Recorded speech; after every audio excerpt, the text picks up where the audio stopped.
Hey, welcome to Mhm. the St. Patrick's Day version of the Golden Bough podcast with me, Dr. Luke, and my tremendous associates, Ostic from Northern India, and the lovely producer, Jordan. Hello.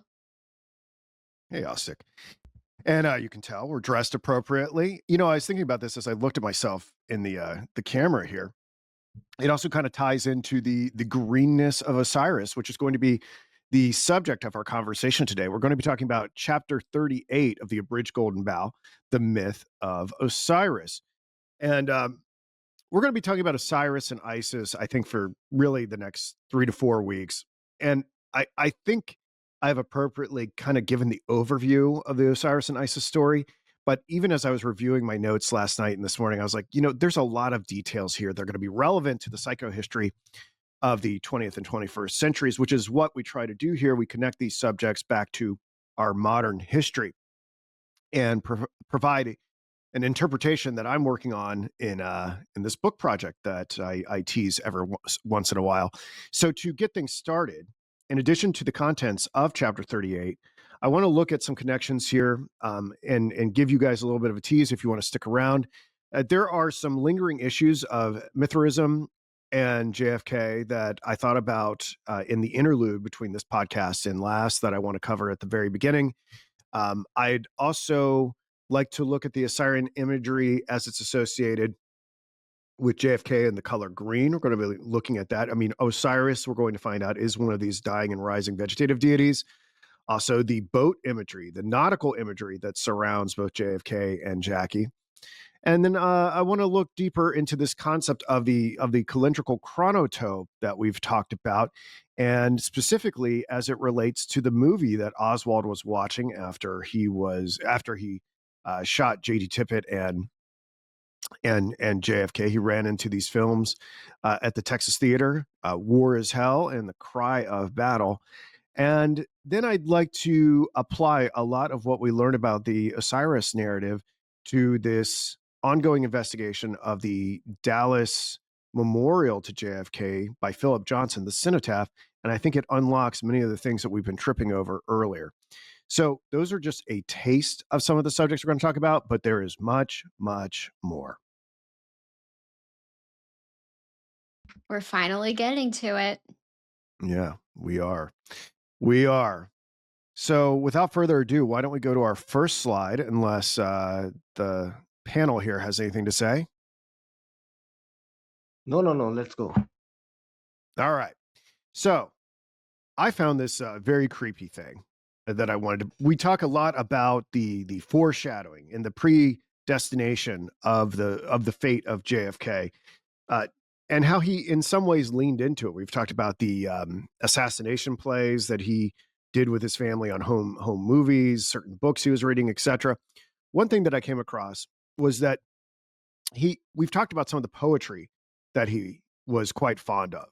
And one his favorite poem, which was revealed by Jackie in a later publication, but I think it was well known in those circles at the time, was this poem called "I Have a Rendezvous with Death." And it was written by Alan Seeger, who I believe is related to the folk singer Pete Singer. Um, and what's so funny, I'll relate a little bit of an anecdote. I want you to get this in your mind as I'm going to have Jordan read this poem. I don't think she had a chance to read it. I've kind of sprung it on her at the last second. Is that I don't know how she got it in her mind, but Caroline Kennedy, at the age of 5, committed this poem to memory because I guess she knew it was her father's favorite. And during a Rose Garden meeting with JFK and his inner circle, she interrupted and essentially, she said, I want to show you something, Father. And then from memory recited this poem. So imagine little Caroline Kennedy with unprompted, without a script, reading what Jordan's about to read to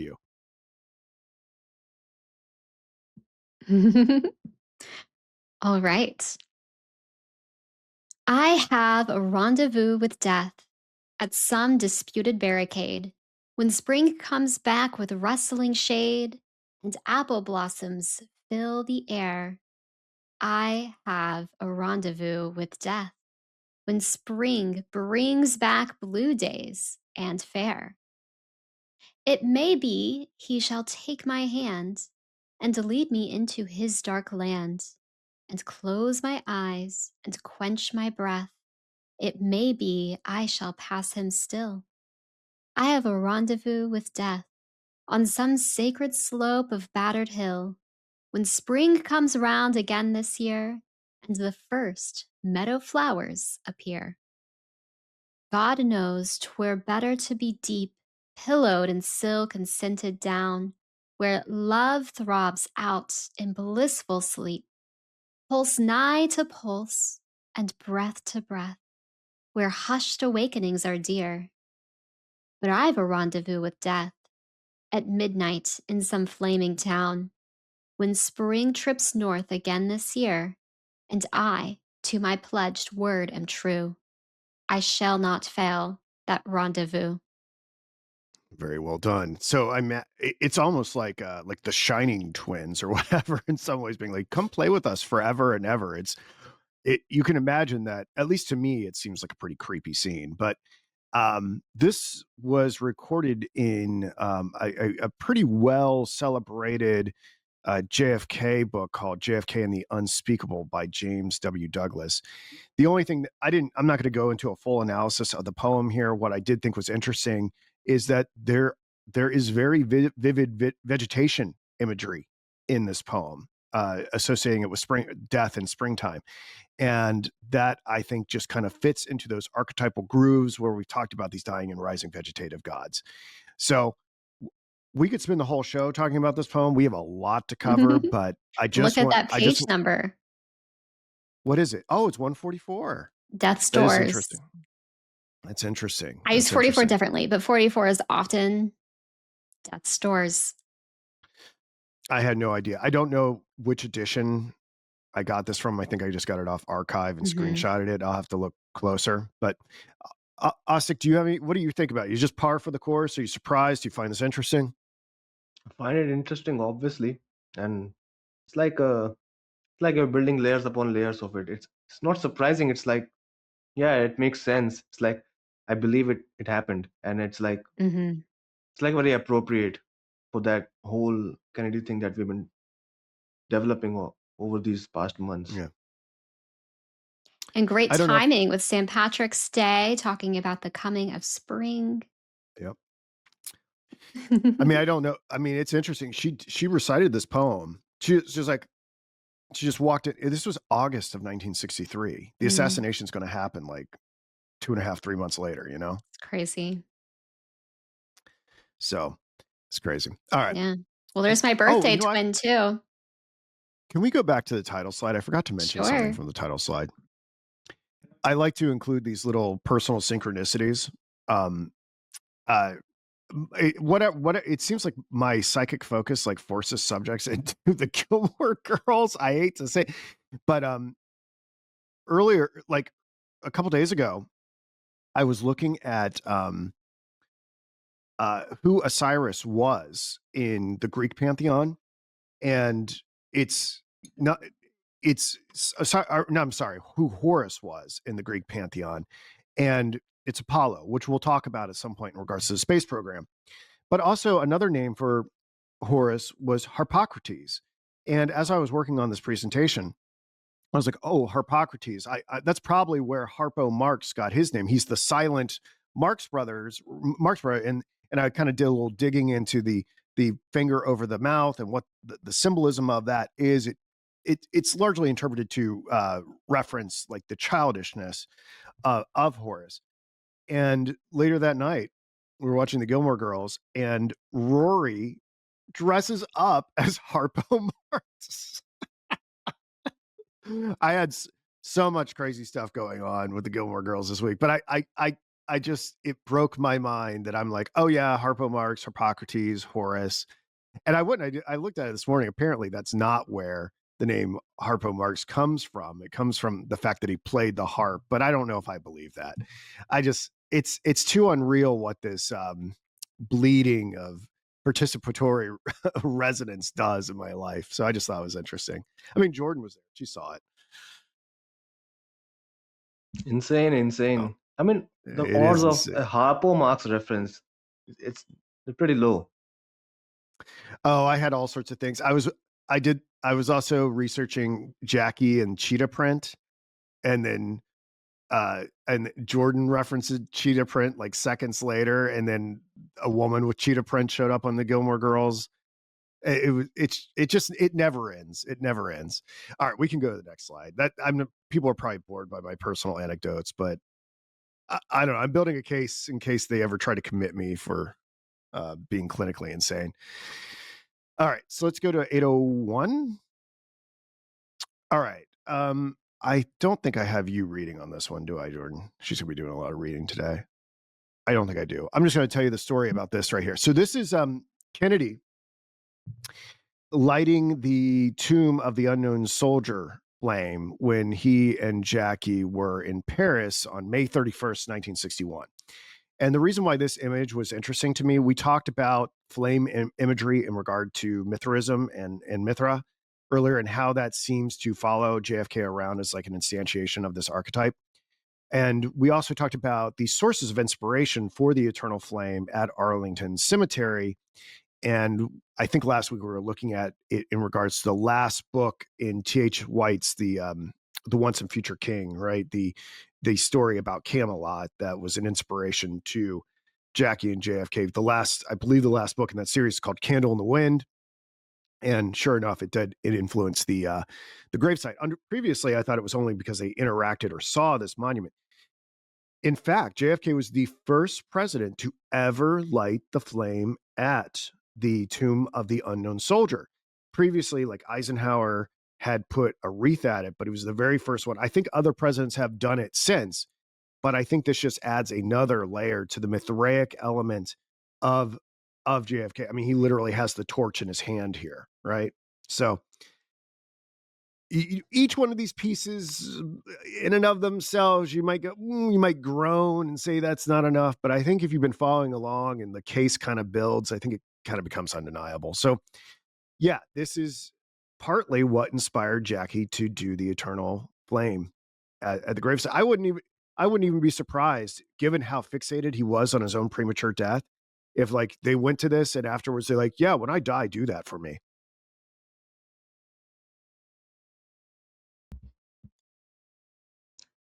Maybe so.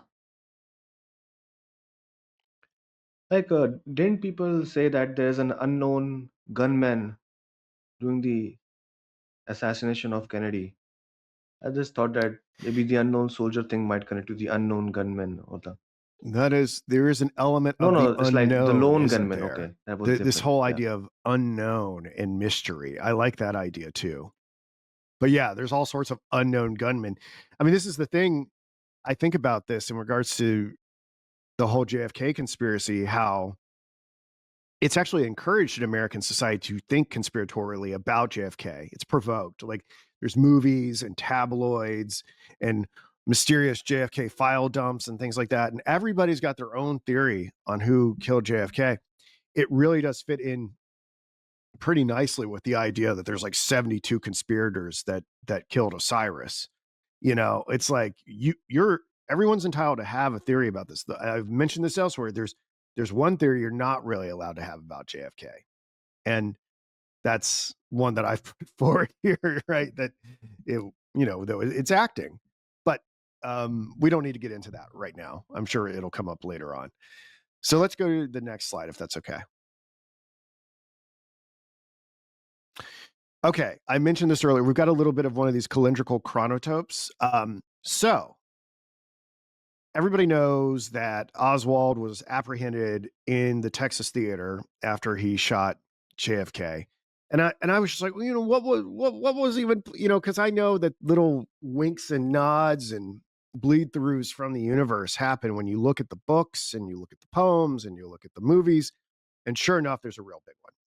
So it was a double feature of this film called War is Hell and another called The Cry of Battle. The second was not shown because they apprehended Oswald and there was so much chaos going on. But he popped in there for this War is Hell movie.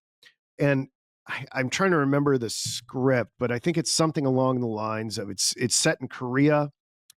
And there is this Marine who knows that the war is over, but his platoon hasn't gotten the the message, and he keeps that information from them. They go into battle, and he kills them. He's a traitor, and then gets all this war glory, right, as the result of this duplicitous motive. So in some ways, it mirrors the traitorous nature, or the traitorous, I guess that's right, traitorous nature of Oswald himself, being a military man who's like killed one of his own, right? Because Oswald was a Marine. What's so interesting about this is the main character, the one that commits these crimes. His name was the actor who played him. His name was Baines Barron, and wouldn't you know that he had the exact same birthday, day, month, and year as JFK, May 29th, 1917. Okay. So Oswald's like kind of seeing a merger of JFK and himself on the screen while watching War is Hell right before he gets apprehended. And from what I understand, you can go and see his like seat in the theater. It's like got a little plaque on it or whatever. I think, Jordan, have you been to it? Oh, the theater, yes, absolutely. Yeah, Yeah. it's like they've got like, oh, Oswald sat here on 11/22. Like they've got, or maybe the seat's been taken out and put in the sixth floor museum, but that was a thing there. And I'm going to go and develop the rest of this slide, but let's get some commentary from you guys first. Yeah, well, not that I guess it's been a while now, but they had a showing of Doctor Strangelove there, and they brought in the writer. You know him. I'm blanking on his name. Oh, Terry Strangelove? Southern. Yeah. Terry Yes. Southern, yeah. Yeah, they had an event there a few years ago at the Texas Theater. That's crazy Yeah. because I know Osig knows this, but Strangelove came out on Yeah. 11/22, had the famous cream pie scene where so the president gets hit with a cream pie and someone says, our youthful leader has been cut down in his prime. And then Kubrick has to withdraw it, re-edit it. No one's ever seen that part of the movie. We have some Yeah. stills. Yeah, so they went back to the scene of the crime. That is utterly insane. Did he Yeah. do you know if he addressed it at all? No, I wasn't able to go. They have a lot of interesting little events there, and I think they've even showed, like, the Holy, Mountain. They show a lot of weird Ooh, movies that's there. interesting. Mhm, I've never seen the Holy Mountain, but that would certainly bring a lens on this. mhm. Osik, what do you think about this synchronicity? Do you find it interesting? It's amazing. Like always, this is like I would not have expected it anywhere. It's like pretty insane. And July 21st, 1982. That's also an important day for like Yeah. Oh, yeah, because I'm trying to think. We definitely landed on the moon on July 20th, but I think our first steps were on July 21. Can someone Google that? Jordan, can you Google that even just to be Oppenheimer sure? was released on July 21st. So Our it's like first steps. Yeah, if he I that's good eye there. I get so overwhelmed by all the imagery and all the concepts. It's like very easy for some of these details to get by me. and like the May 29th, I think you're referencing the climbing of Mount Everest. Yeah. Yeah, so trying to if I look at the funneling of psychic energy and events that happen on May 29th, I mean, you could clearly argue that I'm cherry picking, but we've played around with this idea, that certain energies and certain essences come through the calendar via the collective unconscious. And some of the other things that happen on May 29th in history, on May 29th, 1453 is the fall of Constantinople.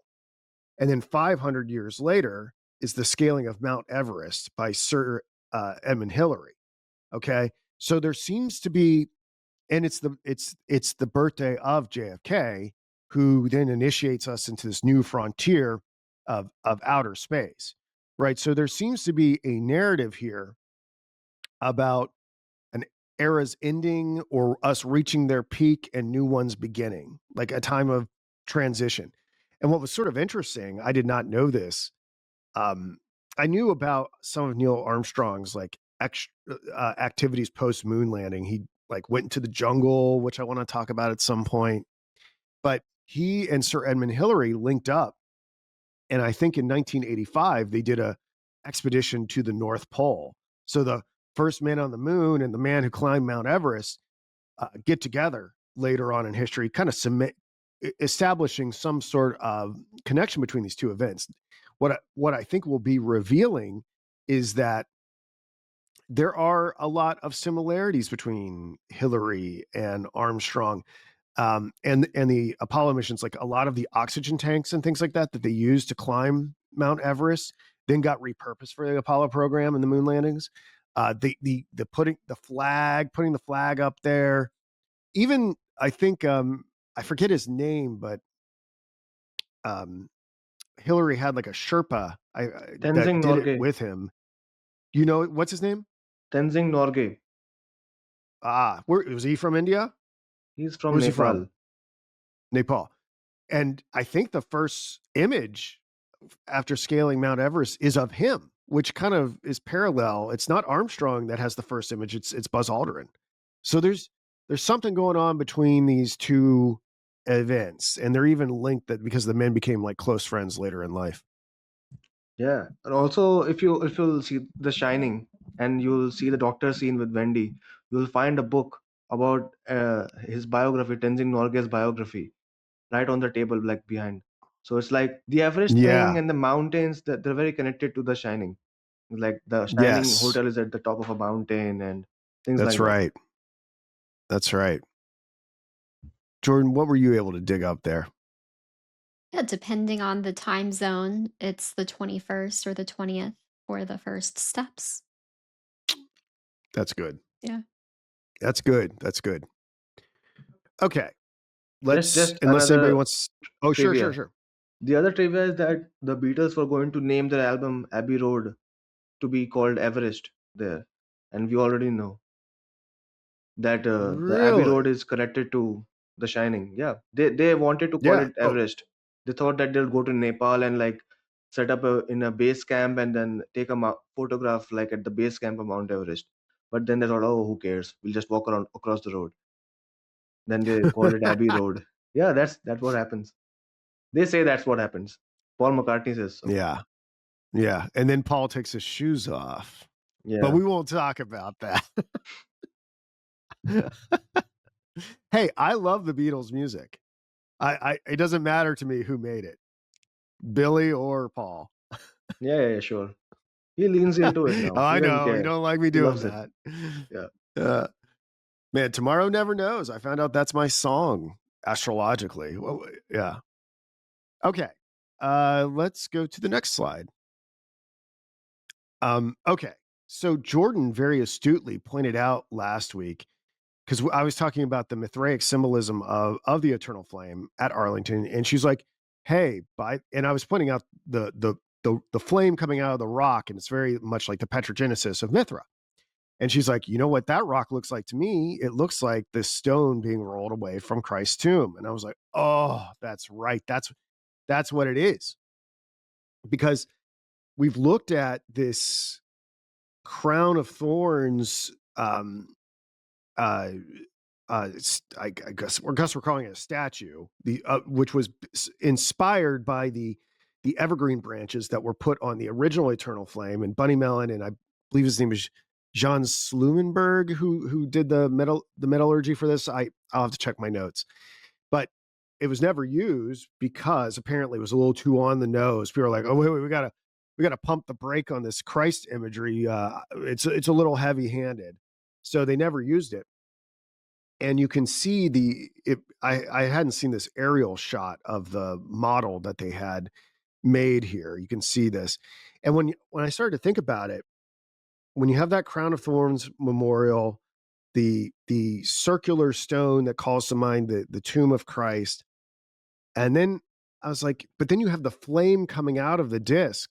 That's it's like the sun. So I'm seeing I'm seeing I'm seeing kind of like the sun god being coronated here from an overhead perspective, right? Not to mention that the fount that they used for the eternal flame, either etymologically or historically, I'm a little sketchy on the details, but it was often associated with water baptism, this sort of thing. So it's almost like the fire is almost like a baptismal sacrament in some ways. Well, And some say the fire baptism is the real one and the water one is deceit. right. Not to mention that I think in some symbolism, the Holy Ghost is in some ways within Christian tradition. I'm thinking of like the Methodist logo, where it's got like a cross and like a flame. Like I think in some ways the Holy Spirit is symbolized by the flame, which is something that's just occurring to me now, and I'll probably have to explore that at some point. And the last thing I'll say about here about the solar imagery associated with this, when you look at it from a different perspective, is that the the way that it is oriented is such that it meets the rising sun and the Washington Monument, the way that it's laid out structurally.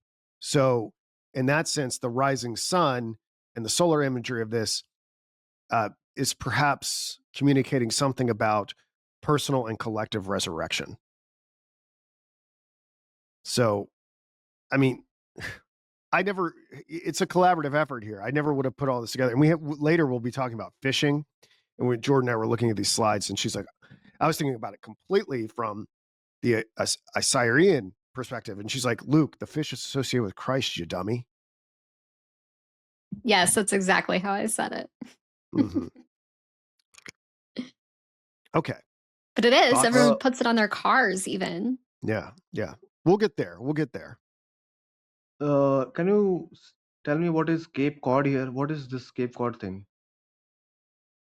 Oh, it's the type of granite. Oh, I should say, yeah, it's like a type of Cape Cod granite. I'm not some expert in it. I'm just telling you where it came from.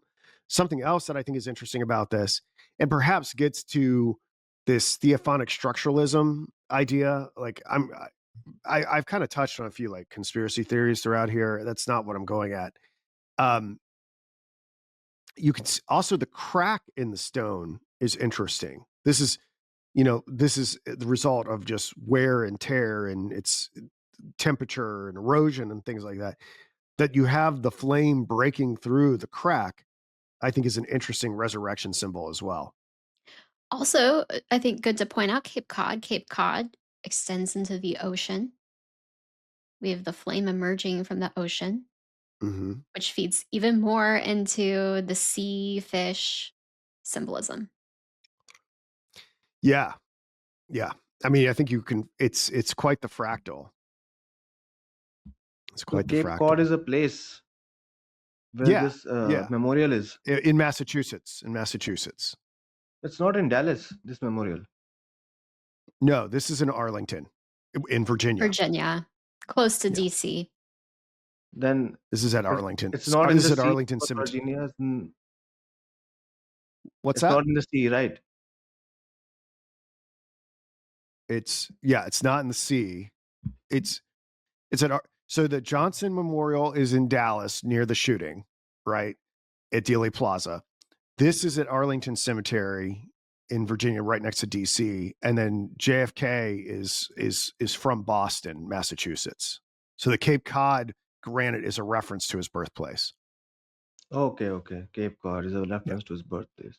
Because like Tom Cruise and who was it? Nicole Kidman, they spent the honeymoon or something like that. When she had that dream experience, they were visiting Cape Cod.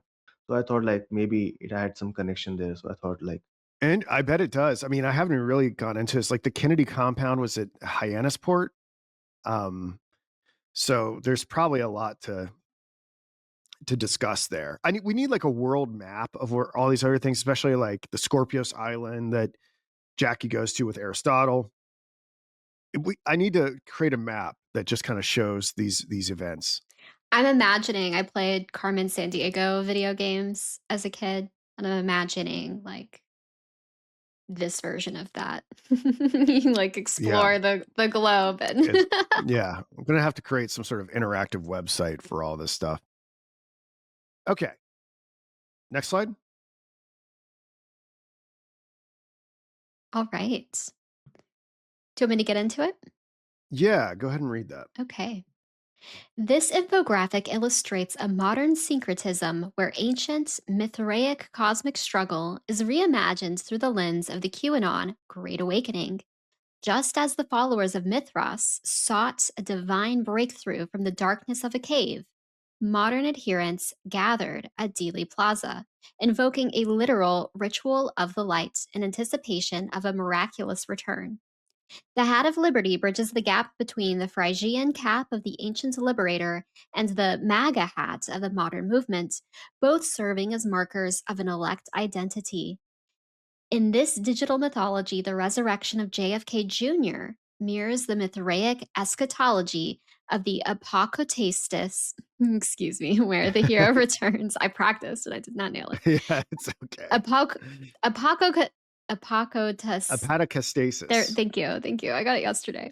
Where the hero returns to awaken a sleeping populace and usher in a final restoration. Ultimately, the imagery suggests that the search for this quote Q truth is a contemporary echo of the Mithraic ascent, where the promised return of a fallen leader is expected to ignite a transformative beam of light that finally vanquishes the perceived quote deep state darkness. Yeah. So, I mean, this was just me having fun with the Google Gemini image generation. I mean, there were too many things that seemed to be relevant to this whole Mithraic eschatology that I couldn't stop and comment upon it. I mean, obviously, I think I think this is a relatively common acknowledgement of the MAGA hat having some sort of association with the Phrygian hat. And maybe the analysis of it stops there because it's like, oh, the Phrygian hat was worn in the French Revolution. It was a sign of liberty and freedom. I was like, no, go deeper. This is part of Attis and Mithra worship. And it has a lot of other things that fit into this. One of the more intriguing things, just kind of looking from an archetypal psychohistory perspective at some of the Q boards, is that they're they're and if we do see, and this was like kind of a strange thing to witness as someone who was like in the muck of the internet during that period of time, because you have all these like Christian evangelicals who are reading the Q boards and are big MAGA people, and there's like these prayers. There are passages in on the Q boards where prayers to JFK happen. They as if he is Christ. And it's like, whoa, like what is going on here? Right. And there's talk about this unleashing of this beam of light. And it's a very strange element to watch a bunch of MAGA people encounter what seems to be something like a mystery school. And I did not know too much about this. I had stopped following or keeping tabs on the QAnon movement when this happened, but apparently a bunch and essential to this understanding of the Q stuff in the fan fiction is that there's this idea that JFK Jr. will return at some point, or is secretly like behind Trump, and Trump is the figurehead, and they're like working together. One's in the shadows, and one is the facing front. And the right now this whole JFK love story films out, and people are like combing through it, and they're finding what they think is JFK Jr. in there. There's a whole group of people who are dedicated to this, but apparently in 2021 people had convinced themselves that JFK Jr. was going to reappear at Dealey Plaza.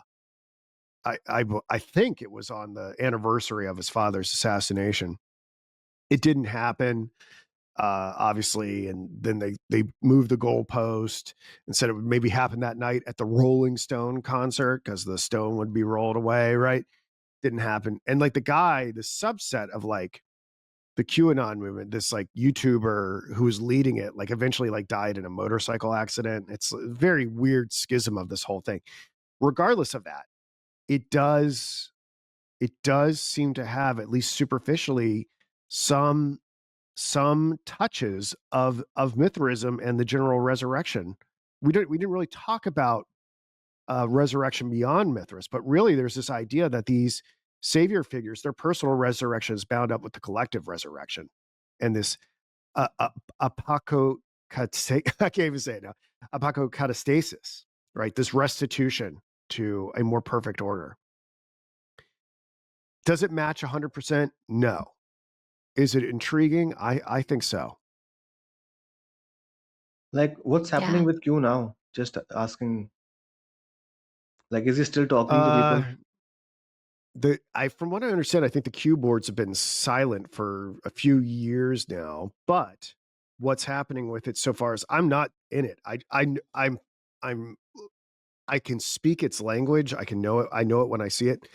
What I can say is that several um, several Twitter accounts and Truth Social accounts that are associated with the Trump administration, like the White House account, DHS, Department of Energy, they are openly using Q phrases and Q memes.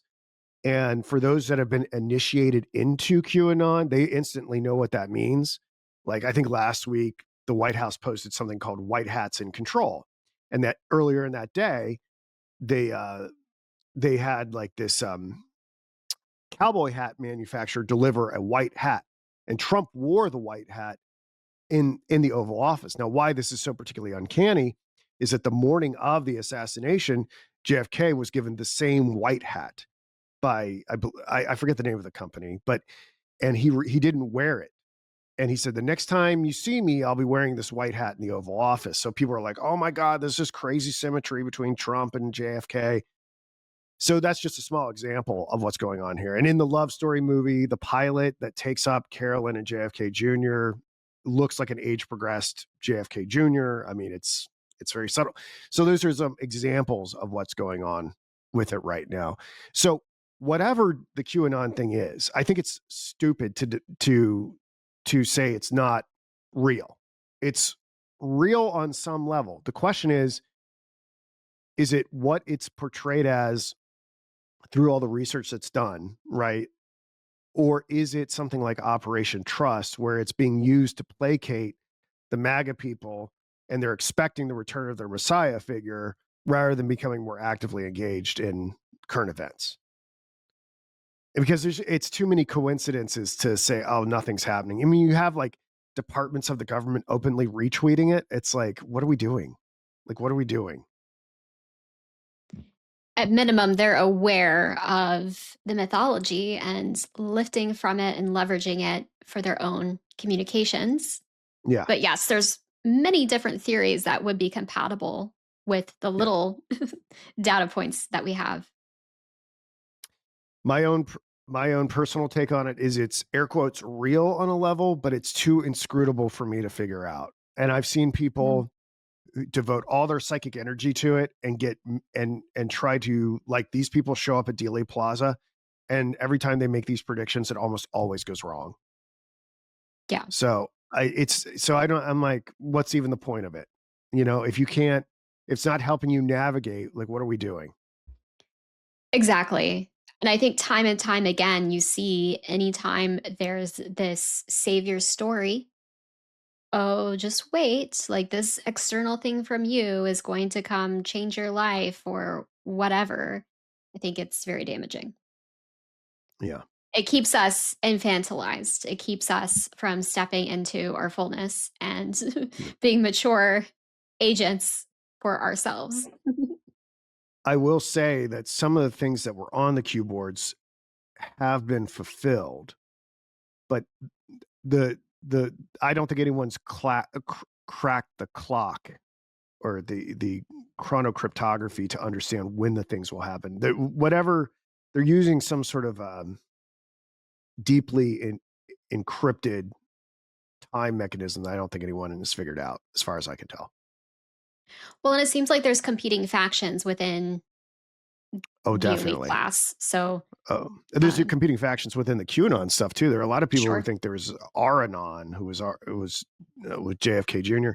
And early, also this week, there was like, it's going mainstream that like Trump is a time traveler. This whole thing got picked up where like people found these old airships with Trump on them, these illustrations with Trump on it. So like continually that and the Baron von Trump books and everything like that. It's like there's definitely a narrative that's being disseminated that is that Trump is somehow timeline hopping or something like that. And Time gosh, we're going to talk about time this forever. traveler, Yeah, cloning yeah, program, yeah, take your pick.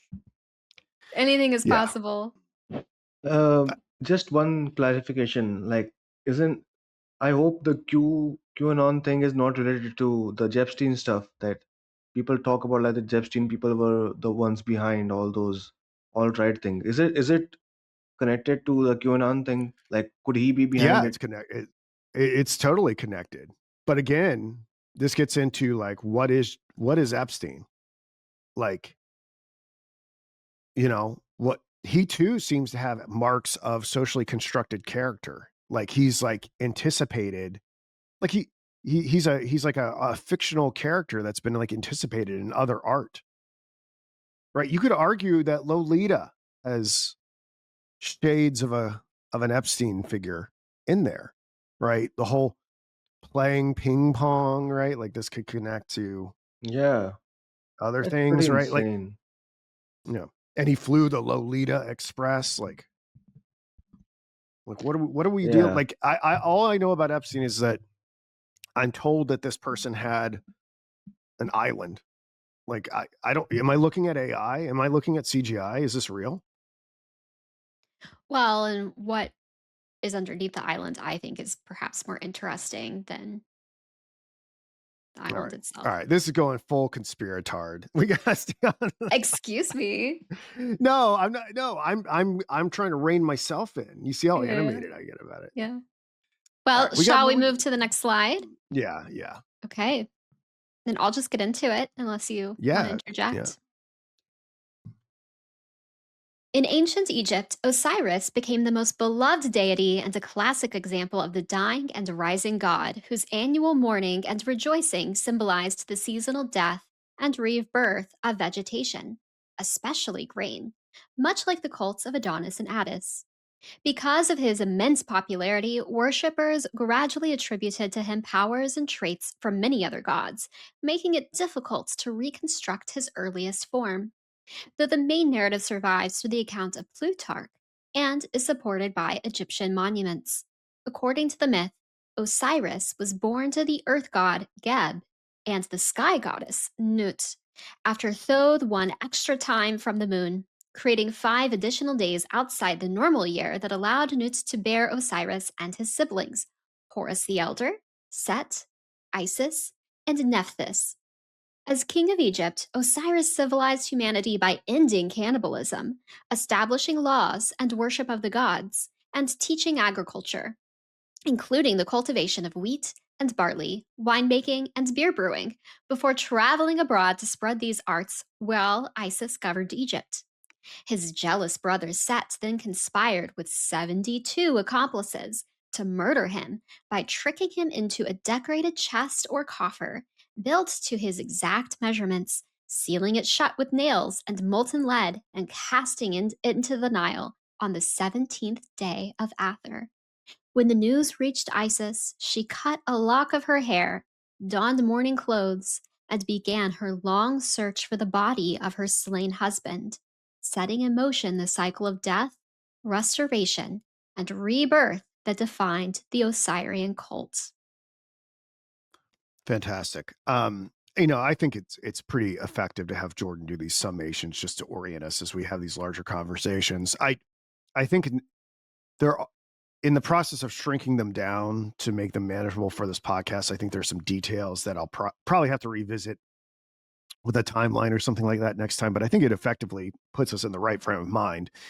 But the only thing I would add to what Jordan has said here is that just translating some of these gods and demigods into the Greek pantheon, Geb is also known as Kronos, Nut is known as Rhea, and Thoth is the Greek Hermes. And I forgot to put this on. I meant to do this. This is when I got into the whole tailspin about Horus, Apollo, Harpocrates. Horus here would be Harpocrates or Apollo. It kind of depends. It depends on the age, from what I understand. I think the Harpocrates is young Horus, and the older Horus is Apollo. So he's got like a dual identity there. So What a story. it is. Well, we're not done. You want to keep going? Sure, to the next slide. Yeah, go for it. Just one thing could Oh, I sure. say? So speaking of like conspirators, like today is 15th of March, the Ides of March, and Yeah. like Julius Caesar also had his day with the conspirators and he died. Also, the thing about the calendar thing that you're saying, I think in the Roman times they also had only 360 days, and it was Julius Caesar who like made it 365 days. Like he was the highest priest or something. I don't know. It's like something called Rex or something. But like he was the one who made it 365 days. He was the one who. That's why we call it the Julian calendar. And after that, the Pope Gregory changed, and it's now the Gregorian Right. calendar. So it's like Yeah. It's every culture had 360 days. It's insane. It's like even in India, in Mesopotamia, they have all had, in the Mayans they had 360 days years. So there were always these leftover 5 days in every culture all yeah. around the world syncretically. That's a good thing to point out. What's interesting is there were people alive during the time, obviously, where they made the switch from the Julian to the Gregorian, so their birthdays get shifted, right? And for a while, when I was obsessive about kind of finding these birthday, death day matches and stuff like that, Isaac Newton and I share a birthday. I've always known this, that Isaac Newton and I share a birthday since I was like a teenager, and I was like, oh, that's so cool. I get to be associated with the super smart guy. Um, but his birthday on the Julian calendar would be Christmas. So I guess that Oh, makes me a Christmas baby too. Like I would be technically born on Julian Christmas. I thought in the Gregorian calendar it's 25th of December. I think in the Julian, Oh, do I have it backwards? yeah, because I know he Oh, was born on 25th of December. I might have it back. No, it says on our calendar it's January 4th, which is my birthday. Sir Isaac Newton was born on December 25th, 1642, Julian, which was recognized at the time Oh, only January 4th on the Gregorian calendar. So I guess oh, I'm a Julian Christmas baby. That's pretty that's cool. nice. Yeah. Pretty cool. Even Nabokov said that. He said that I was born on the day of Shakespeare's birthday. If they use the Julian calendar, he Yeah. always told Shakespeare's people one of the that. few. Wait, Newton said that? Nabokov, Vladimir Said that Nabokov. said that he was born on Shakespeare's birthday? Yeah, Because Shakespeare is one of the few people who is born and dies on his birthday. yeah. And I guess they April 23rd. So yeah. And then Nabokov is the 22nd. So he gets put into this whole isn't it is it is it isn't the 22nd when Oppenheimer's birthday is? Or is his the 20th? 22nd. Yeah. Yeah. Yeah. Nabokov, we've barely talked about Nabokov in all this, but he's a big one. He is a big one. Um, yeah, he's a big one. Let's talk We'll get about to it eventually. Osiris. Yeah. All right. Let's go with the next slide, Jordan. Okay. I'm holding myself back because the calendar topic Oh yeah. is super fascinating to me. There's so much. Okay. Guided by magical authority and maternal devotion, Isis navigated the Nile Delta's treacherous marshes to protect the infant Horus and revive the murdered Osiris, establishing the foundational archetype of the divine healer. Whether commanding 7 scorpions to punish a woman's pride before mercifully expelling their venom to save her child, or conceiving Horus while hovering as a hawk over her husband's corpse, she used powerful spells and the I always say this wrong. Say it anyway. Sound it out. Papyrus. Thank There you. you Yes, go. I want to call it say papyrus. Papyrus boats to defy Set's chaos. Her quest was doubled when Set discovered the hidden chest and hacked Osiris into 14 pieces, scattering them across Egypt to prevent any restoration. And yet, Isis retrieved every fragment except the genital organ, replacing it with a ritual substitute that became central to Egyptians' fertility festivals. By the way, the genital organ is said to have been eaten by fishes, right? Yep. Mm-hmm. Off fish, yeah. A fish. By burying these relics, sometimes using wax replicas to confuse her enemies, she transformed the landscape into a sacred geography of tombs and temples. Alongside her sister Nephthys, her ritualized laments for Unifer became the eternal model for funerary mourning, ensuring that the physical reassembly of Osiris's body evolved into a universal promise of resurrection and spiritual preservation. Fantastic. We can keep going, I think, because and just kind of finish up the Osiris narrative, if that's all right. All right. And so, after the mourning of Isis and Nephthys stirred compassion in Ra, the gods sent Anubis to restore the murdered Osiris with the aids of Isis, Nephthys, Thoth, and Horus. The body was reassembled, wrapped in linen, and given the rites that became the model for Egyptian mummification. Revived by Isis, Osiris thereafter ruled the underworld as judge of the dead, presiding in the Hall of the Two Truths, where the hearts of the departed were weighed before 42 divine assessors. Egyptians believed his resurrection guaranteed their own hope of eternal life, so every burial reenacted the divine drama around his corpse, identifying the deceased with Osiris himself and symbolically surrounding the mummy with the same gods who restored him. This belief also shaped sacred geography. Major cult centers, such as Busiris and especially Abydos, were revered as places connected to his body, inspiring many Egyptians to seek burial nearby or erect memorials there in order to share in the god's triumph over death, making the resurrection of Osiris the universal model for human immortality. Awesome. Well, I think we can start applying some of these ideas to JFK.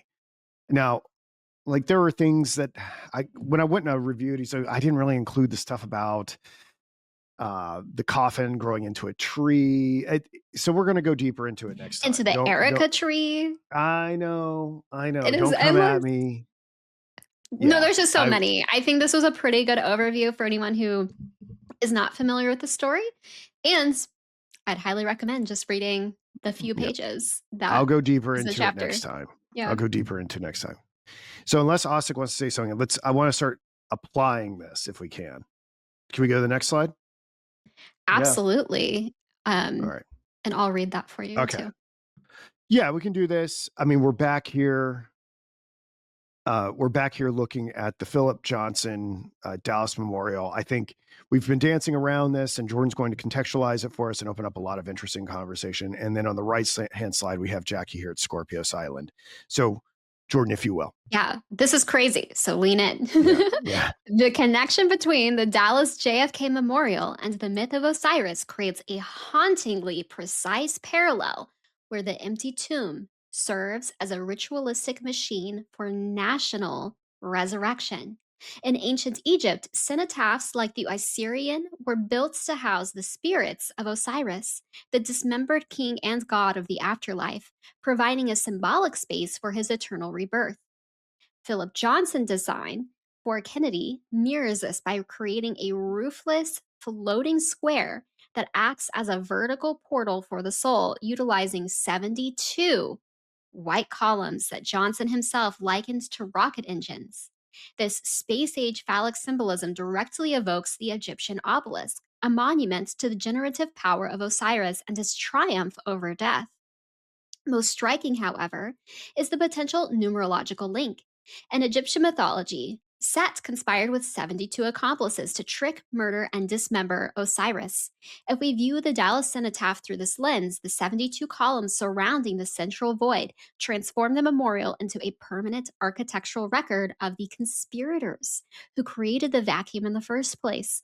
By suspending these columns in midair and bathing them in light, the monument effectively shrives or fixes the tragedy in a state of eternal stasis, turning a site of historical trauma into a secular sanctuary where the fallen leader is perpetually raised above the earthly crime.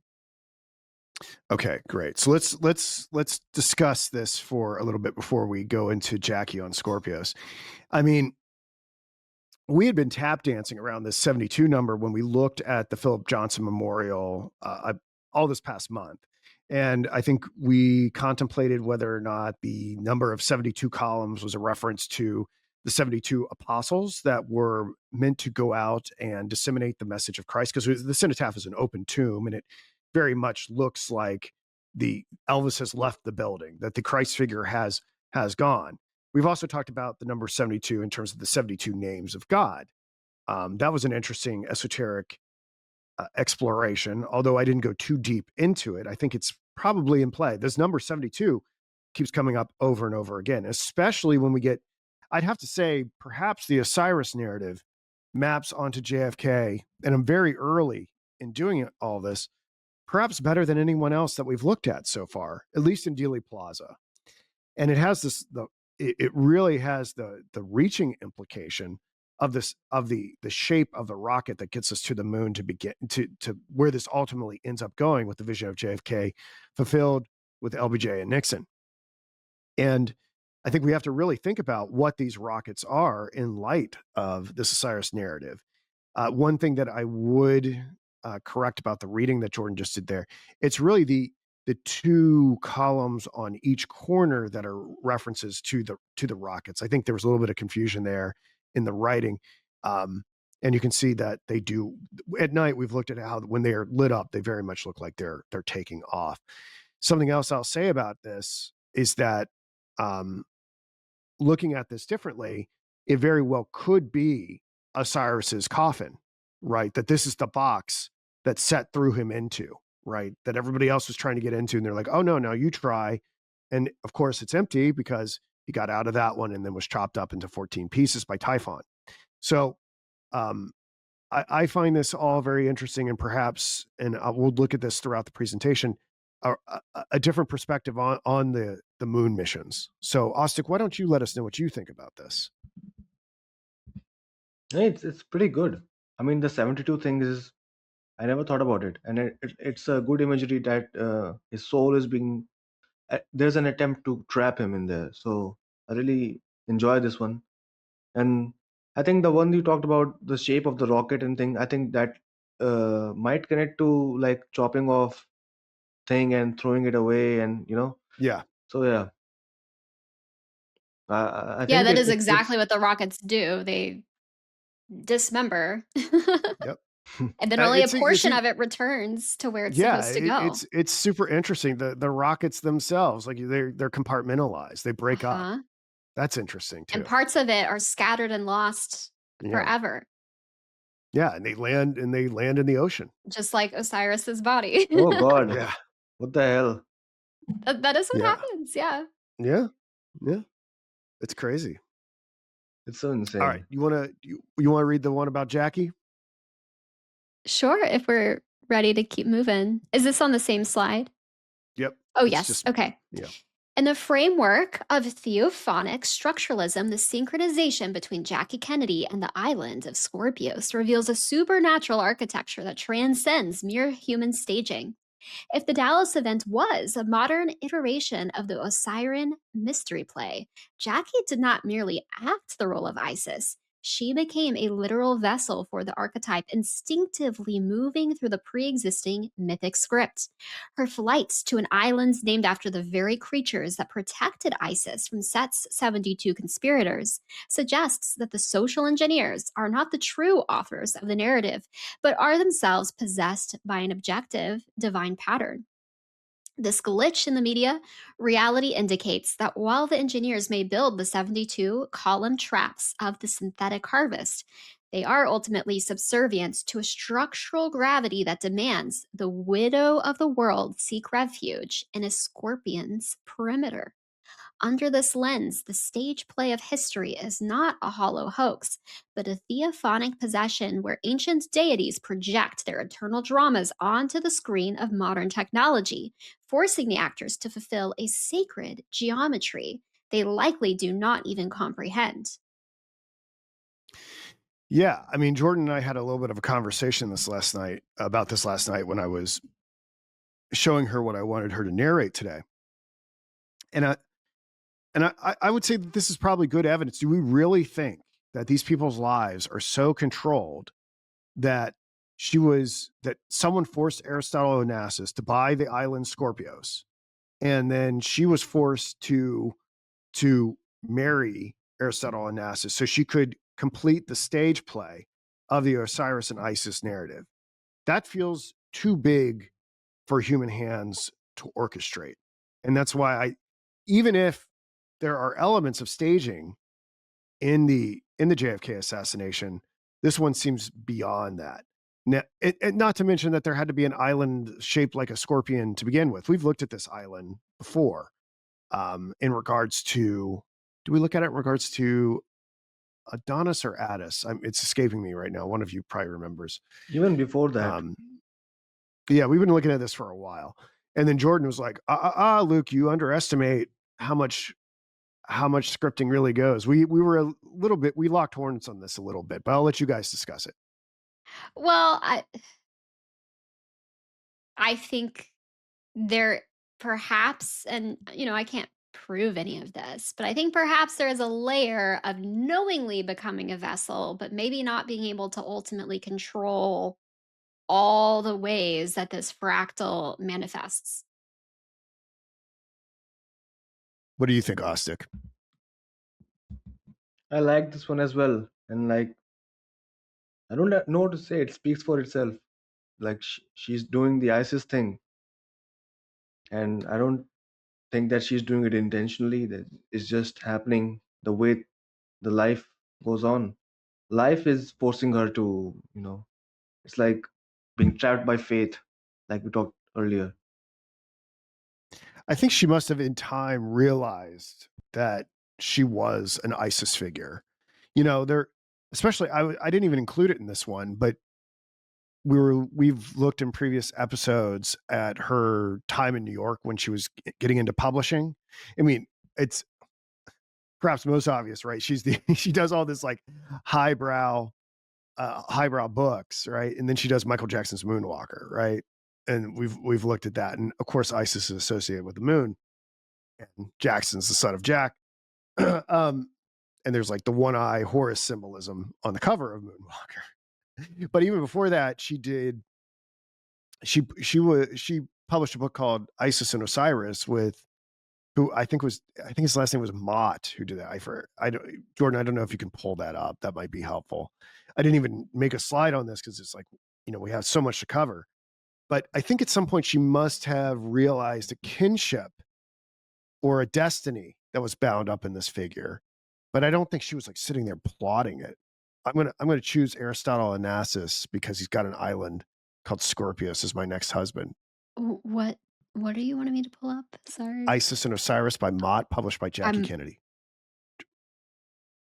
Or you don't have to, if you can.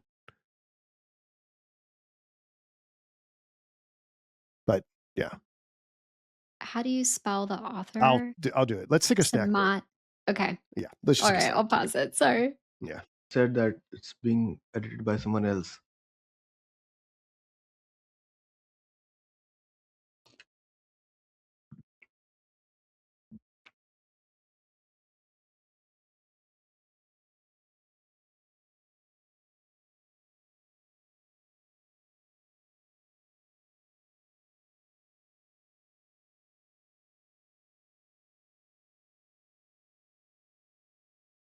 High school with someone named Mott. So this is super intriguing. And I feel like I have to go deeper into this text. That'll be quite revelatory. Something I did not know, just looking at the Google AI, is that she was with someone else her last 12 years, a guy named Maurice Templesman, which is going to be intriguing when we look at the Temple of Dendur again in its relation to the Osiris and Isis story. And just some of the books that I pulled up here, I mentioned that she was also the editor for Moonwalk. And by the way, it may not be obvious that she was the editor for some of these things. She liked to be kind of silent, so she may not have put her name on some of them, but she definitely was. She also did, as we talked about in previous episodes, Bill Moyers and Campbell's The Power of Myth, but she did something with Mahfouz called Palace Walk. And I guess Carly Simon put out a book called The Fisherman's Song, which is perhaps interesting from the lens of the Fisher King and all this other fish rhetoric involving Osiris. So that's interesting. But Maurice Templesman, I did not know who that was. I knew that she parted ways with Aristotle Onassis, but I didn't even think about that phase of her life. Didn't she live somewhere where could she could see the temple of Isis? Yeah, she lived right across the street in New York, and she called the Temple of Dindur, this temple of Isis, her nightlight because she was instrumental in getting it relocated to New York. But we'll talk a little bit more about that in a moment. We can go to the next slide, but I did want to show this to everybody in case they had forgotten or were not aware. Okay, so this is something I did not get a chance to see in person, and I imagine it'd be super trippy. And I have no idea why it took them 50 years to put this together, but I think they've done this a couple times. But starting with the 60th, is it? No, it's not the 60th. The 50th anniversary of the Apollo moon landing, they started projecting the Saturn rocket onto the Washington Monument. It's like I don't even know if the people who are doing this know what they're doing. I suspect that they do, but I mean, if it couldn't be any more clear that there is an Osirian dimension to space travel, it's being rubbed in our faces here. And I think I have Jordan. Do I have you reading a little something for this? Yes. I think I do. So why don't you go ahead and read that? And I'm going to collect my All thoughts. right. If the rocket is the modern obelisk of Osiris, the space program functions as the high tech fertility ritual designed to seed the cosmos and trigger a global vegetative rebirth. In Egyptian myth, Osiris, the green skinned god of both the dead and the harvest, represents the cycle of decay and regrowth, a motif literalized when the Washington Monument, a phallic obelisk, is used as a launch pad for lunar projections. This Osirian lens suggests that the Apollo program was the ultimate act of cosmic insemination. By thrusting the golden phallus of the rocket into the void, humanity didn't just reach for the stars, but instead harvested the Earthrise image, the singular living sprout that germinated the modern green movement. In this light, the space program was never truly about leaving Earth, but about completing a sacramental loop, journeying into the darkness of the underworld, space, to find the missing piece of ecological consciousness necessary to resurrect a dismembered and dying planet. Yeah. And we've talked about this in a variety of different guises, but I think it's probably it is best illustrated with the story of Osiris and Isis. There is even talk about Isis being associated with the moon, and really a lot of this story comes from what we've been talking about here in regards to Osiris and Isis from Plutarch. He actually has a book on Isis and Osiris, and this passage, I believe, is called "The Entry of Osiris into the Moon." I'll just read it real quick. Further, on the first day of the month of Phamenoth, they hold a festival which they call the Entry of Osiris into the Moon, for it is the beginning of spring. Thus, they locate the power of Osiris in the moon and say that Isis, as the creative principle, has intercourse with him. For this reason, they also call the moon the mother of the world, and they believe her nature to be both male and female, since she is filled and made pregnant by the sun, while she herself, in turn, projects and disseminates procreative elements in the air. So it's all. I mean, we've talked about this going back to when Jordan and I looked at who did we that poem that we looked at the moon landing poem. Refresh my memory, Jordan. It was one of Auden. the first things that we did. Auden. We did the Yes. W.H. Auden's moon landing poem, where it seems to be hinting at the procreative power of the phallus there, and just had this little Google Gemini image that was made where I tried to look at the different space programs that we had, because it's not just Apollo, right? We had Mercury, we had Gemini, and we have Apollo, and I already had found out that Apollo is another name for Horus. So this fits into the schema quite well. But Mercury, if I did not say it already, I think we did when we were looking at the family tree. Mercury is Thoth. Mercury is Hermes and Thoth, right? In Mercury, I believe, or Thoth is like the god of mathematics. So it makes sense that this would be kind of the forerunner. And then we have Gemini, And we have these, at least in some versions of the Osiris and Isis story, we have two twin sisters who are actually instrumental in putting Osiris back together again. So I think this needs some development still. That they can try, and who knows, there might be a resistance of matter to perfectly enact this archetypal mythology. But I think it fits in a little too well. And I don't know how you can't see this if they're projecting the Saturn rocket onto the Washington Monument. But I have some questions about it, which we'll get into in the next slide. I'll pause right now and allow Osik to weigh in, and Jordan too. I mean, again, this is just. I'm not surprised. I'm just like, wow, this is again happening again and again. And I always knew about the Washington Monument being some sort of an Egyptian symbol, and I thought that the Freemasons might have put it there or something. But like seeing it now as a literal embodiment of a rocket, and knowing what happens to a rocket, like that part that it disintegrates in the sky, that that really had my gears turning, and I really like that one. And Hmm. that cemented that thing, the Osiris myth, with the Apollo missions. And I think a lot of astute people could see that during that time. And I think this Washington Monument is like an extension of all that mythology. I think the people projecting on it might not know what they're doing. They thought like, oh, maybe the shape is same or something. But like, Yeah, they just go, oh, the Washington Monument's a pointy rocket looking thing, and rockets are rockets. Let's just put them together. yeah. They might be thinking that.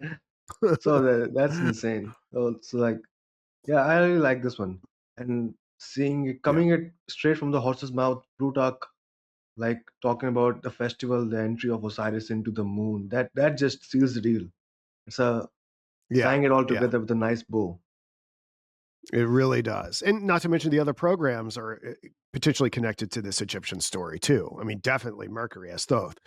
It would have been so trippy. I don't know if it would be visible. I guess it kind of depends on the conditions that night. But given that there's a direct line between the Eternal Flame and the Washington Monument, could you imagine, like, if you were at the Eternal Flame and you could actually see this happen? Like, how trippy that would be to actually, you'd be at the Eternal Flame, and it's not just static here, right? This is not, they don't just project a image of a Saturn rocket onto the obelisk, onto the Washington Monument. It's a film. It's actually a projected film, and they project other images too. So maybe I'm cherry picking again. That's what I understand. I understand doing this type of analysis. That's going to be one of the biggest criticisms to what I'm doing here. But I don't know. It raises an interesting question. When you have so many examples, when does it become mathematically impossible? But to be at the eternal flame, and this is in the east, straight line, and to actually watch it lift off, like, what are we doing? What are we doing? Not to mention, I've gotten some of these DC sacred geometry books, and I just flipped through them. I imagine I guess I'm going to have to, like, when I put out the first version of this, it's going to have to be like, you know, archetypal psychohistory of the American Dream 2027 or something like that, and just update it every year. Right. And I mean, and I think this is pretty obvious. A lot of people have said that the dome of the Capitol is supposed to represent the womb of Isis, so that you have these two things together. And you're right, there's really no denying it. I mean, there's really no denying the elements of Freemasonry in all this, because when these things are erected, and we'll look at Cleopatra's Needle as well, it was a big deal to the Freemasonic organizations. Now, what happens is that people like Hoffman and Downard say, oh, well, okay, clearly this is a Freemasonic conspiracy, and they're the ones pulling the strings in all of this. And I've argued that that's to attribute godlike power to them. Do it like that's, it doesn't matter. It doesn't matter. I think there is a bigger script that none of us know that we're participating in. But I think when they see things like this, that's where their mind goes. And that's effective, perhaps to a point. But when you start talking about, oh, well, the movie that Oswald went into at the Texas Theater starred a man that had the same birthday as JFK, like, or Aristotle and Onassis bought this island, like, it's too much. It's too much for me. Or the Trinity River getting its name in 1690. Like, we're not talking about men anymore. We're talking about something supernatural.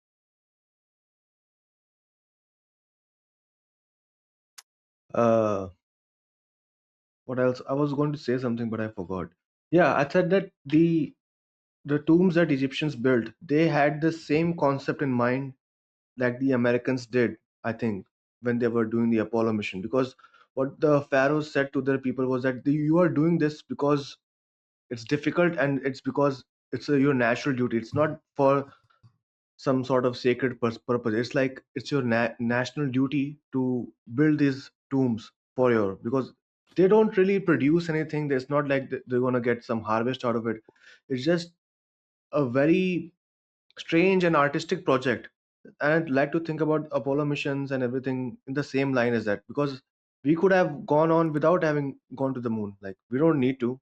What's the point? Yeah. It's like We got Tang. We got Tang out of it. yeah, it's like it's a very artificially imposed project, and that's how the Egyptian pyramids were, and that's what the rhetoric was to their people, that you're doing this for to show the people that we can do this. And I think that's what Americans wanted to show with Apollo missions. And I forgot to mention something. You jogged my memory when we were looking at the similarities between the climbing of Mount Everest and the Apollo missions. Is uh, JFK in his Rice Moon speech actually references. I think I have to go back and check, but I'm pretty sure when he's like, "Why do we climb this mountain? Because it's there." Like, why are we going to go to the moon? It's like, because I always, as a kid, I was like, always like, why are people climbing Mount Everest? You can potentially die. You get to tell people you did it. Like, this is irrational.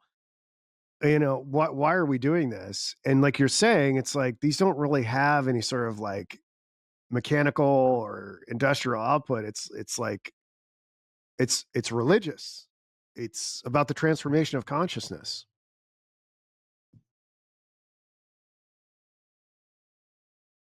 yeah, I think so. So yeah. The what else was it? I wanted to add the H.P. Lovecraft story with the Shining reference back in the Everest slide, that there's a story of him called the Madness at the Mountains. So yeah, Kubrick was pulling at very many different threads, talking about ascents, peaks, and like the madness caused at the ascents. Mm. So yeah, things like that.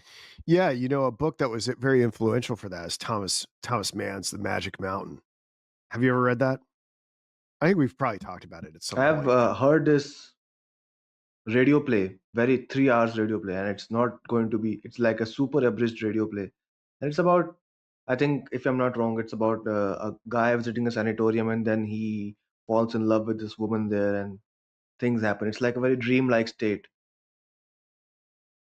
Yeah, I mean, I read it during COVID, and it's really revelatory in a lot of reasons. It's about the power of suggestion, because everybody gets sick and dies at the sanatorium because people are assuming that they are sick, and then they become sick, right? It's very much like how people um, who watched a lot of the COVID news like got sick and died, and people who didn't.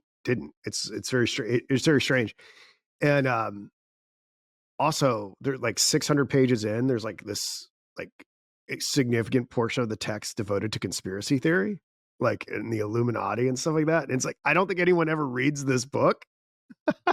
And it dawned on me, because I went through this phase where I was reading nothing but like encyclopedic novels. It had to be like 700 pages plus, because those are my Mount Everest moments. I read The Magic Mountain, right? I don't climb a mountain, but I'll read it. And yeah, I found that a lot of these authors who write such incredible books, they're all like schizo-autistic people, because they know so much, but they know they can't just come out and say it. So they bury it like 2/3 of the way through their books, and no one ever calls them crazy because no one ever reads them. But they put it out there. It's A bit in like it's in this War and show. Peace. Yeah, exactly. No one's gonna watch this stuff. But but it's there for the really the deep pursuer of truth. It's there. And all these great authors know it. It's in all of them. Yeah. I anyone that like any of the pension stuff, or even you could maybe say Infinite Jest, it's all in there. It's almost like a filter to avoid criticism because they know people don't really read these things and can't really engage with it. Yeah, it's right. It's right. That's why a lot of people write novels, because they have these very strange ideas. Like, I was watching the movie Hamnet yesterday, and that movie, it could have been like a 14-page dissertation of a master's students in feminist literature studies or something. But what they did, like, she went all the way with that story. She That could have been just a hypothesis and would have stayed a normal research paper, but she like populated the whole world and then built around that story. It's like if you watch a movie, you have a particular interpretation, and you try to think, maybe I can just write a whole book, historical fiction book, about my interpretation of that play. So that was that, and I really like that one. That's a good approach, to use fiction to bring in your Yeah. ideas. Well, that's what Kubrick did too, right? Yeah, Like Kubrick is totally schizo and based on all this stuff, and he knew he couldn't come out and say it, so he just put it in the films. yeah, You cannot talk to people. You have to trick them into this stuff if they're even going to be receptive to it. Then, you know. All right, next slide. This is where it's going to get like kind of crazy from a theoretical perspective. Okay. All right. I don't have this really developed, and I don't really know what I'm talking about. This is just kind of like I'm going to talk about this and we're going to return to it at some point. So I was just thinking through things. I spent a lot of time just like brainstorming with AI, obviously. That's how I'm able to accomplish so much with these presentations. And it becomes very obvious with the JFK and the Apollo stuff that it's this vegetative ritual. It's pretty intentional or not, possessed by the collective unconscious or not. And if it's total collective unconscious, that even makes it that has implications that are even deeper than it if it's human hands that have gotten involved in this. But it's almost, you would think that with these renewal rituals that are done, like it would be done with them. Like, why did they stop? If they did stop, like things didn't automatically get better. Like, it's not like they were like, oh no, the president's dead, we better do this big ritual to make everything good again. It didn't really get good again in America till like the 80s and 90s. Like the 70s were not a great time. The late 60s were not a great time. And then it wears off, right? Like 9/11 happens and it's been kind of shit ever since, right? So like I'm like talking to the AI, I'm like, why not just do it again? Why not just do one of these rituals again? Like things have just keep getting worse and worse and worse. And it's a very interesting. I don't know if either of you have really engaged the work of Nick Land. Like, where he has this very interesting idea that like I'm not going to really do it justice, but his idea. Let's see, I've got it here. A future AI god is using human history as a biological skin to build itself, and that the system is an invading force from the future that consumes the organic to fuel its own assembly. I wonder if by doing these, I don't know when the rituals started. I don't know if they started at Trinity. I don't know if they started in Dallas. I don't know if they started on the moon. I mean, obviously before the moon, but I don't know if maybe it started at Trinity. I wonder if the intent was at a certain layer to do some of this ritualistic stuff because they thought it worked. And then I wonder if they lost control of it. And that's why everything is bad. And everything gets worse and worse and worse. Maybe at some point, so that we don't even want to really live life anymore and we merge with technology. And this idea of like something from the future is creating the conditions so that we step into it and ultimately assimilate into like its collective body. And this idea has some sort of precedent in Baudrillard and Steinert and Ellul, but I'm just throwing that out there because if it worked, why not keep doing it? Like, it doesn't seem like we can do it anymore. We look at the Artemis program, and it's they can't do it anymore. So maybe they're not even in control anymore. There is like an egregore at the end of time that is reaching back into our moment to orchestrate this stuff. Now, maybe there'll be people like ourselves who are not subjected to this. We seem to be able to resist the group in ways that others can't. And I don't know what that means. Maybe we'll gradually bred out or exiled or killed. I don't know. But it's something to think about. Do you guys ever think about this stuff? I don't know. Well, I mean, the whole time we've been talking, in the back of my mind is how this fuels and feeds into transhumanism. So the Nick Land stuff, I think, punctuates that for me. I'd be curious. He seems to be a pretty accessible guy. Like people who kind of work in occult theory. He seems like he's like down to chat. So maybe I'll reach out to Nick Lee. I don't even know if you'd want to engage my work here, and I need to get a better handle on what he's actually saying, but I'd be curious. Yeah. It would be interesting to at minimum hear his reaction to some of the things we're exploring. I think in a way we're gathering data points that you could interpret as feeding into his theory, right? Like we're gathering the data points of what's unfolding. And the very little that you just described and that I know is, I think, somewhat compatible. There are different mechanisms. We're talking about a very specific mechanism of really etheric intervention and what's the word? Possession, truly. Like Yeah. that is what we're talking Yeah. about. Um, the AI, I mean, feasibly could be either a part of that system and one layer of it or something else entirely. But I don't know. I don't know. I personally want to stay human, but it's obvious that there is something happening in the collective that is going in a Well, particular then direction. you know, what the crazy thing is that then the AI itself gets subsumed into these myths that we're talking about, Sure. modern and ancient. Sure. The whole idea of like the egregore from the future that's going to turn us into the body of it, right? Like that is that too different from the Mithraic resurrection? Is that too different from the Christian resurrection and the Assyrian resurrection?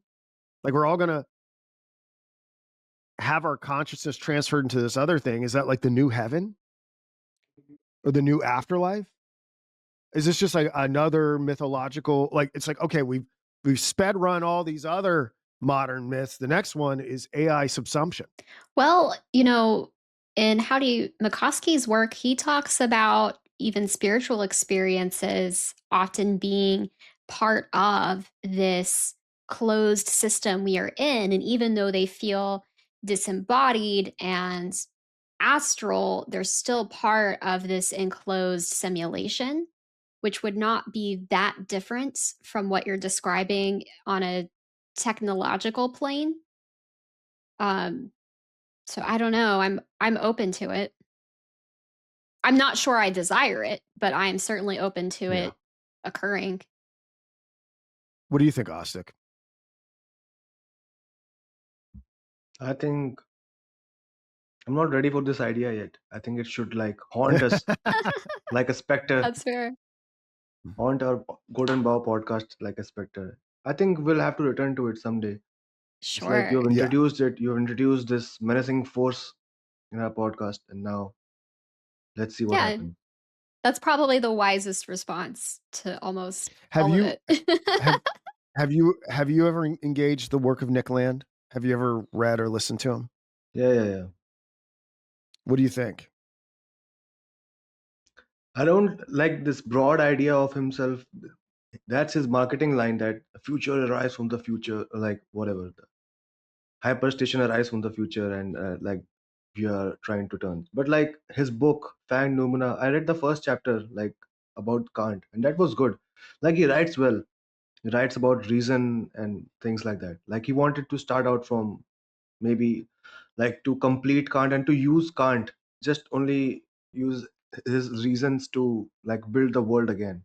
So maybe that's what I think. People have abandoned him because people used to think that he was from the left. So there was a lot of theory bros that liked him, but then he started saying, no, capitalism is the end of history, and we cannot have go back to communism. And if we want to try communism, we should do it in a very small scale and see if it works. If it doesn't, then we should abandon it.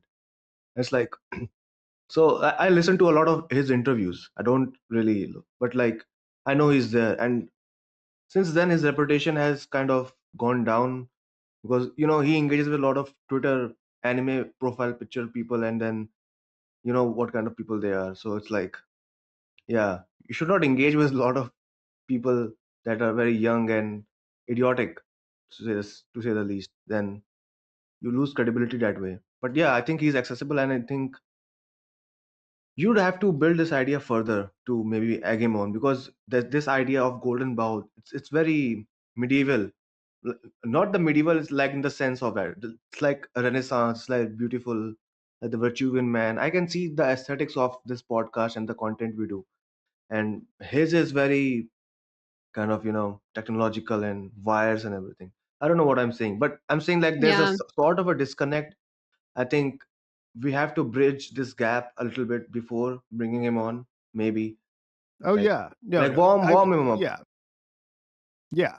There's a lot more. I'd have to increase my familiarity with what he's Yeah. doing I will say a though, lot more. David Livingstone does a good job, I think, showing the lineage of exactly what we're talking about here and back further, all the way up to the current technological age, and how most of the technologies being deployed really do seem to be just a natural expansion of magic that has been practiced for a long time. So I do think there's something there, but I am very aware that to an outsider of this information, it may not be obvious. Yeah. But deep students of magic tends to understands that when we look at the cell phone, when we look at the computer monitor, we are looking into some very old magical ritual aids. Yeah. The Well, other we thing, have just one 6 point. slides. Just Oh, sure. But we do have 6 slides and 15 minutes left. Although we're going to be on Osiris for a while, so it doesn't matter if they roll over. But go ahead. just that it's very surprising to me that all these theory fiction writers, they did not never addressed all these things that we have been talking about. All these myths, they don't ever even address it. I think they write in a style that is very timeless, not in a way that requires a lot of context going in. So I'm very surprised that they never had this line of inquiry, or maybe they thought that it might not fly too well in the academic circles or something. But just that, like, I used to read a lot of these theorists. I'm familiar with them. I read their works at a time during COVID, and before that, I was that kind of guy. But like, n- never encountering these things that we are studying here is quite surprising for me. I think if you're so learned, and I think at a point in time, like if you're 50, 60, you would be familiar with all these things like the golden bough. I think if you're a guy in philosophy, I hope. But like, they never write it in the Well, books. I can tell you that I never encountered the golden bough at any stage of my formal education. And that perhaps speaks to why it's been neglected. I mean, there's been a great purge in the academy, and this gets into a lot of there's a lot of political and social factors that account for this. Yeah, they're And it's a trying very to taboo book make to us study. forget our history. It's like this is an account of historical information, and not engaging with it would make us think, make us reinvent the wheel, make us relive the problems that we have already overcome. Like if we read the old now, we would know that these rituals are happening here, like these things that happen, The- and we would be able to see through them. But like distancing ourselves from it and like using very strange language, I don't know, it's very unhelpful. The only way that I came across is through Kubrick. And the only people I know who talk about this book on the regular are synchro mystics that are inspired by Kubrick. I don't know anyone else who talks about this book. Yeah, that's pretty insane. Like how I quickly mean, it lost its place in the canon. and we're talking about this. We've looked at this. The Macmillan publishers were putting it out in 1963 out of the book depository. So this is not like it hadn't been published since 1922. It was a major publishing for them in 63. Yeah. Like perhaps their most celebrated work that they put out that year, arguably. Well, I haven't had a chance to get into it. But also Macmillan. I'll say this: I haven't looked into it very much in this week, but they were also like I mentioned, they were very responsible for the scientific manuals that were used at the Trinity test and for the Apollo mission. So, in addition to the Golden Bough, they were doing like technical manuals for the equipment for those two other events. So, I think that's going to play a role in our understanding of all of this. I think we have 10 minutes, or do we have 10? Do we have 10 or 15 minutes? 15. Okay, we have I'm 15 feeling minutes. generous. All right. So I think it's a good one. All right, let's just, whatever we don't finish, we'll spill over into next week. Okay. We're doing the coffin. I'm going to just briefly talk about this because I don't feel incredibly secure with a lot of this Egyptian terminology yet. But in general, I think the main point abides. So something I found out through all this JFK study is that he had two coffins. He had a coffin that he was placed in Dallas that supposedly got damaged, being transported back to DC. And for 3 years, I believe it sat in like the National Archives basement or something like that. And this is intriguing to me because I followed up on the fate of this coffin and what they did in 66, I believe at the behest of Bobby. They sank it. The Navy or the Air Force took it out, I believe off the coast of Maryland and Delaware, and I think they drilled 42 holes in it, which was relevant to this whole story about Osiris. And they put a bunch of weights and things like that, and they sank it to the bottom of the ocean. And this was top secret. This was only declassified in June of 1999. So for 33 years, no one had any idea where the original coffin of JFK went. And it ironically they made this announcement like a month and a half before JFK Jr. himself meets a watery demise in the Cessna plane that he was flying. But what's interesting about this is that the coffin of Osiris is put out on the Nile, and there is a kind of a parallelism that goes along with this. When he's trapped in it by Set, he's put out there. I thought that was intriguing on a certain level. And then we have the watery descent and the fiery ascent with the eternal flame, potentially connecting these two coffins to a mortal body and an immortal body. But that's really the essence of what I was trying to get at here. Perhaps it's not strong enough, but just having a coffin put out to water like Osiris had one caught my eye. And that he's not in it. He's not in his original coffin. Apparently, the reason why they did this is that they didn't want it to become a souvenir. They didn't want people bidding on it one day and being like, I got JFK's original coffin.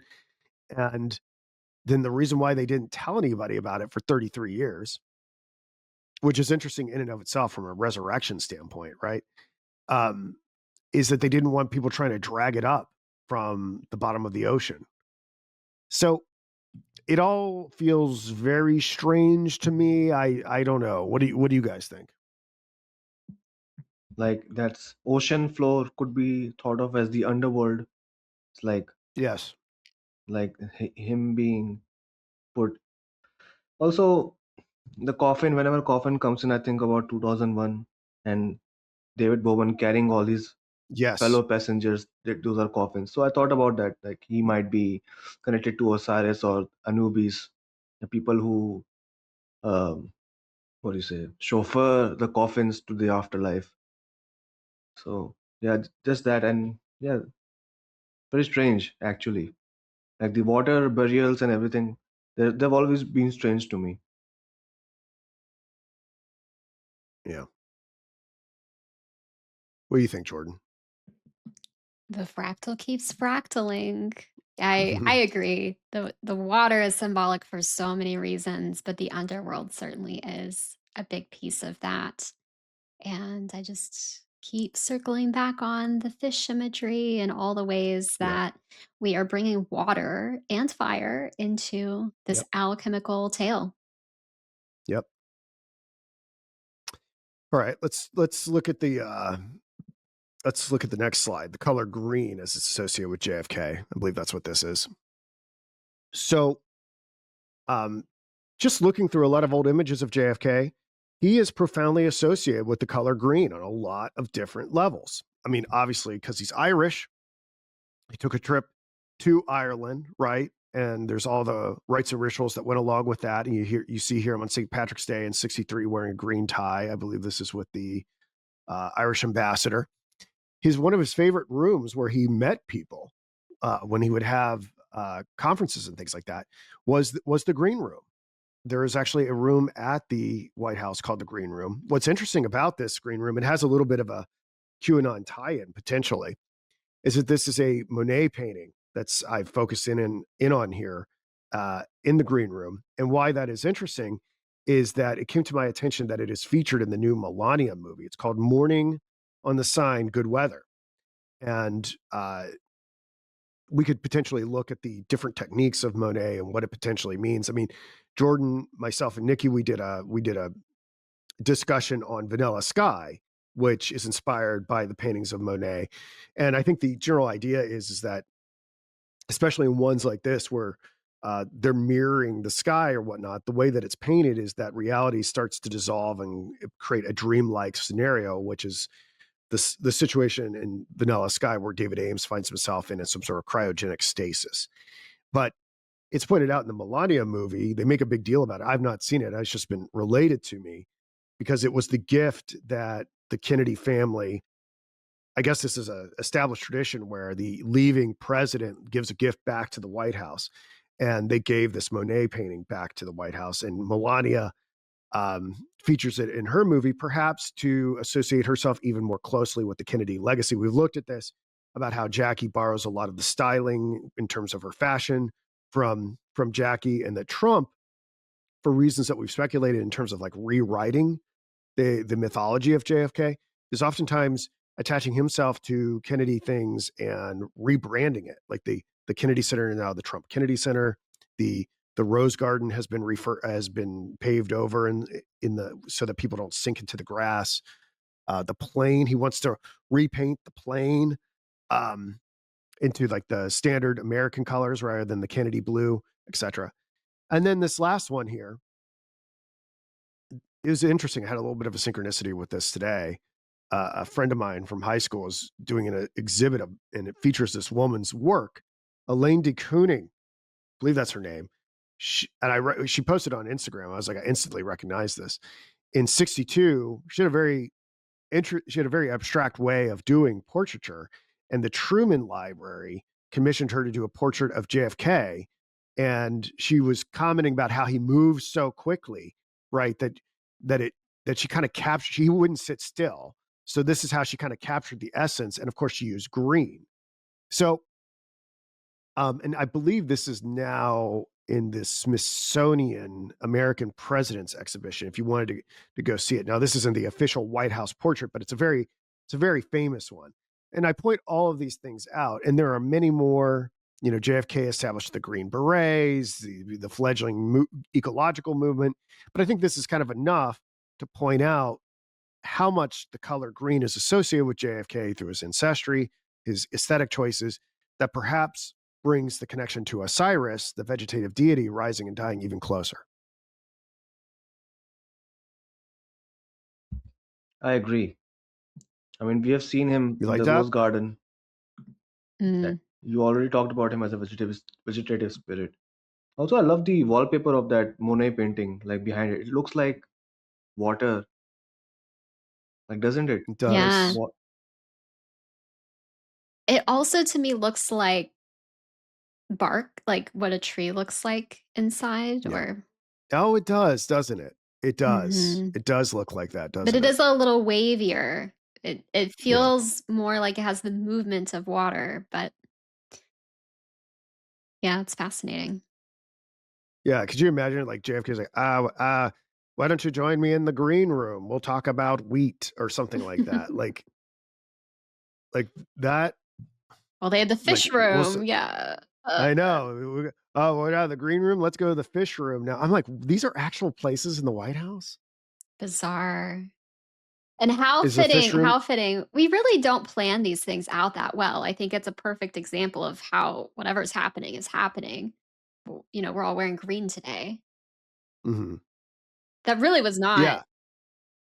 I didn't make the connection. It's just that it's gonna be St. Patrick's Day in a couple Yeah. You days. told us. You told that St. Patrick's Day would be coming, didn't you? Yeah, but I didn't But know it we was didn't gonna know it sync would up with line up with line Osiris up with the Osiris and the stuff. green Oh, Yeah. right, right. research. Yeah, like I It just kinda happened, right? So was the archetype, am I just a skin suit for the archetype? When I was telling George, when I was doing the little research dig on cheetah print, and then Jordan's like, George, I don't know. Do you wanna relate what you said to oh me? sure. Well, I was mixing it up. I was like, oh, I look like Bam Bam, but I really meant Pebbles from the Flintstones. I was just like dressed kind of like Pebbles, and I had my hair like up on my head. Like, And Pebbles wears cheetah print. yeah, yeah. And then we watched Gilmore Girls, and this Immediately. character named immediately after that, we watched Gilmore Girls, and this character named Carrie presses up on Luke Danes, right? The gloomy Dane, Yeah. Kierkegaard and Hamlet.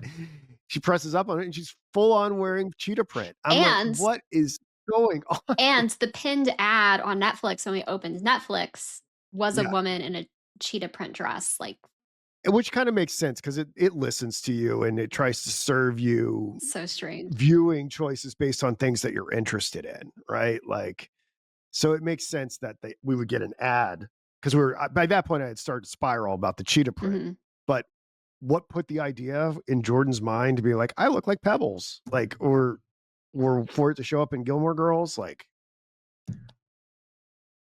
I don't yeah. know. Like, I God don't is just know. showing off right now. Like he knows that you Maybe two are What's like so. that? I hope it's God God. is showing off. Yeah, I hope it is, and not some AI egregore. So, I mean, that was the crazy. I should. We're at the end of the show. We've got a few minutes left, but one of the ones I won't even make a slide on it now. I'll just talk about it. It seemed to really like our conversation about Catcher in the Rye last week, whatever it is, God or the AI egregore, because we talked all about the hunting cap from Catcher in the Rye, possibly being a Mithraic symbol of the Phrygian cap.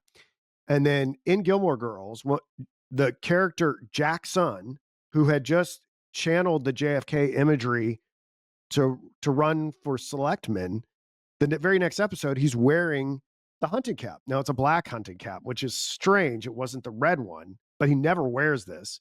It was very bizarre.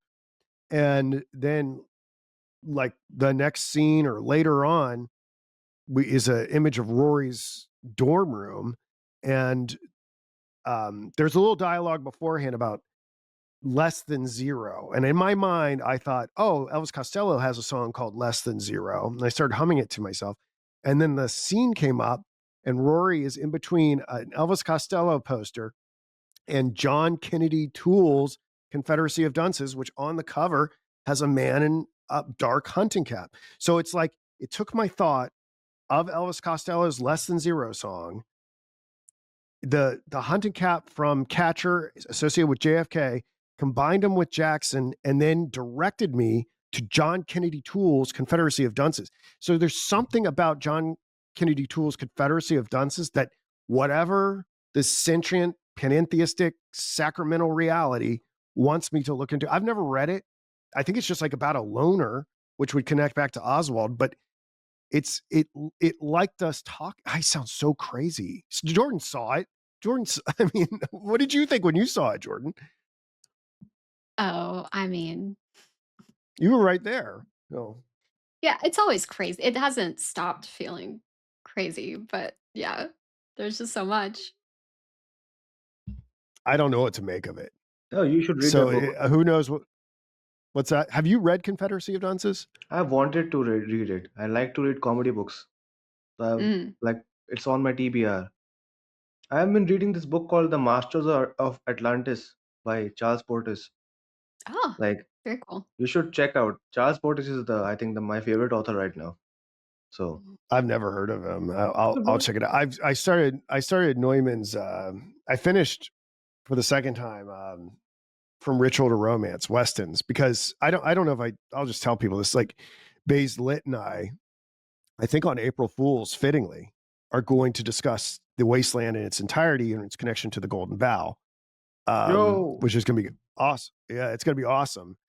Um, but I went back and I did the Weston reading. And where am I going with this? Anyway, that's interesting too. The name Weston has come up with the show. It's the rival breakfast shop to Luke's on Gilmore Girls.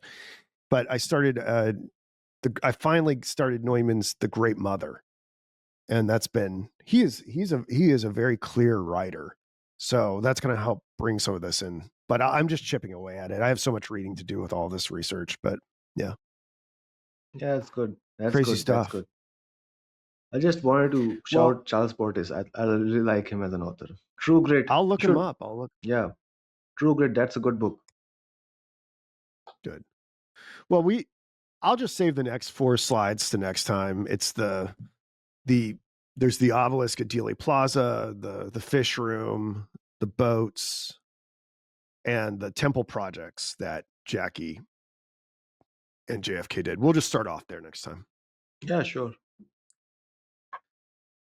All right. Well, thank you both. Thank you. Yeah. Good All one. right. See you guys.